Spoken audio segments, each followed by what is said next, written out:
اینجا از تماشابین ما سوال آمده است و میگویند که خواهش میکردم که زودتر جواب گویید. من با همسرم جنگ کردم و گفتم که گم شو، دفع شو و برو شوهر کن.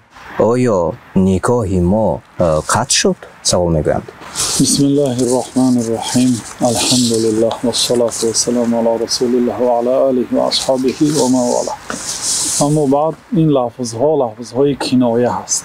لفظهای طلاق داخل می شود. صریح یعنی صراحتاً لفظ طلاق را به زبان می گیرد و کنایه از طلاق یعنی به خانه رو، تو برای من حرام و مانند اینها کنایه از طلاق است. اینها احتمال است که طلاق می شود، احتمال است که طلاق نشود و بعض علما میگویند که اگر در حالت جنجال باشد در اینجا قرینه هست که طلاق واقع می شود.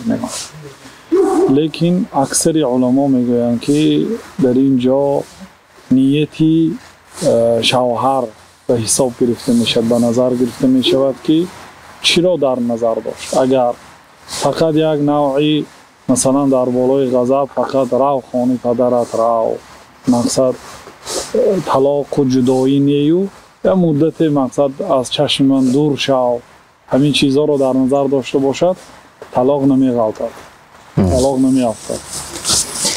و اگر واقعا طلاق رو نیت کرده باشد طلاق می افتد. به هر حال مسئله طلاق مسئله نیست که یک انسان سوالش به واسطه تلفن و به واسطه این خیلی دهد و جوابش گیرد و با همین قانع شود. مسئله طلاق مسئله که باید به نزد اهل علم با همسرش می رود